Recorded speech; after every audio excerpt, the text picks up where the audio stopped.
what doesn't feel good, Kelsey, is that yet again, another week, we're talking about domestic violence. Yeah. Domestic violence against Black women, domestic violence, period, is horrible. But, you know, we focus a lot on women who look like us on this show. And there's some allegations that came down against Von Miller. You know, this is very new. The charges, or at least the announcement came out about this yesterday. So in terms of the news, and the Bills making a statement saying they're still looking into it.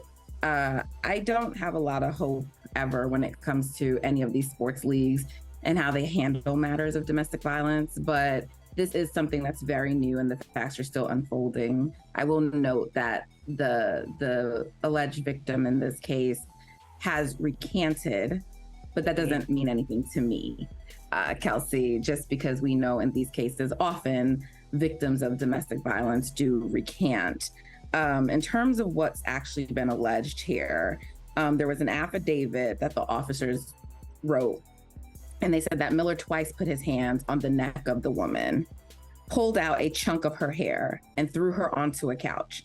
The woman was treated for minor injuries, including bruising on her neck. But then it continues with more that was in the document. The police were called Wednesday to the couple's apartment. Miller became visibly angry when the woman went into the office in the apartment and slammed the door behind her. He then told her to get out. When she tried to collect her laptop and cell phone, Miller began pushing her. She repeatedly yelled, "Stop, I'm pregnant."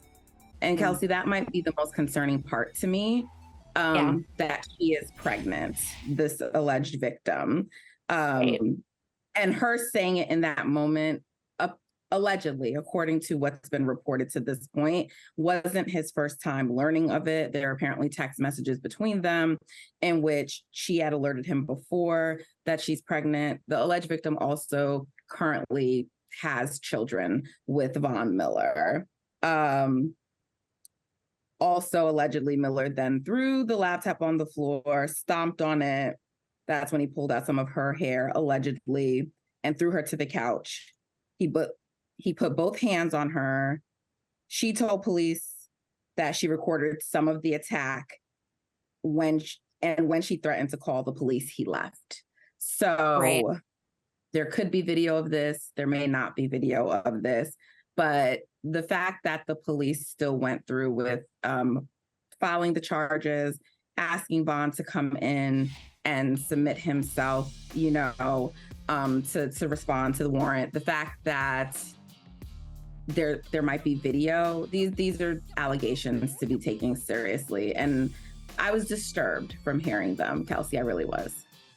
Yeah, now, I think you hit on everything so well. One, like you said, it's like we're tired of consistently hearing about domestic violence, not just happening in sports, but unfortunately all over the world. We've seen rates especially go up, Nat, since COVID-19 happened, and obviously more people being in smaller confined places. But I think when this happened, and like you said, it is alleged, but folks, there have been police reports filed. There also was a 911 call, right? So that's on record. And, like you said, I mean, anytime you hear about abrasions being on somebody, and this is a woman who identifies as 6 weeks pregnant, this is a problem.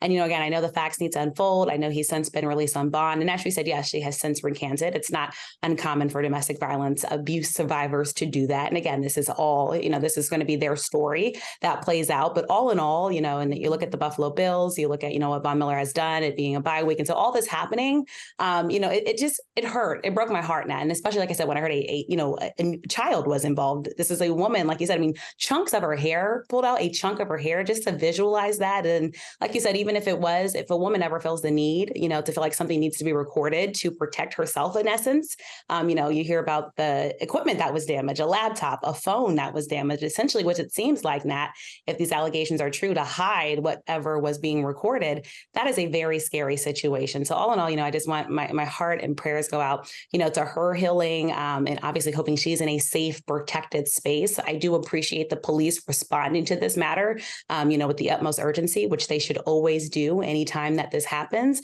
And, again, the story will continue to unfold, but Nat, I think us as journalists, journalists. And like you said, as women, especially as Black female women journalists, this is going to be something that we, stick closely to and continue to watch.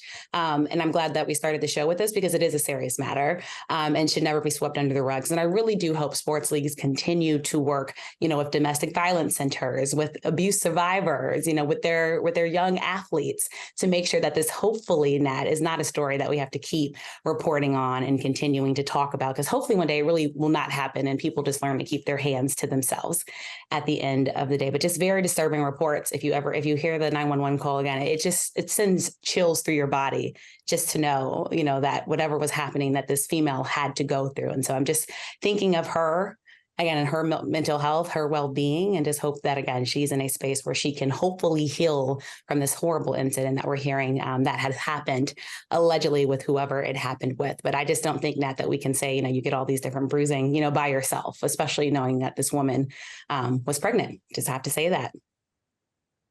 Yeah, that's the part. I mean, it's all disturbing to me. And like, in full disclosure, we went back and forth about whether we should talk about this soon, just because it's so new. Facts are unfolding still an open investigation. Right. But I read the report and I read what was in the affidavit, and it really hurt me. And so, we decided we needed to talk about it, and we did. And we will wait for it to unfold, like you said. So we're going to move on now, but our thoughts and prayers are with the victim and the children.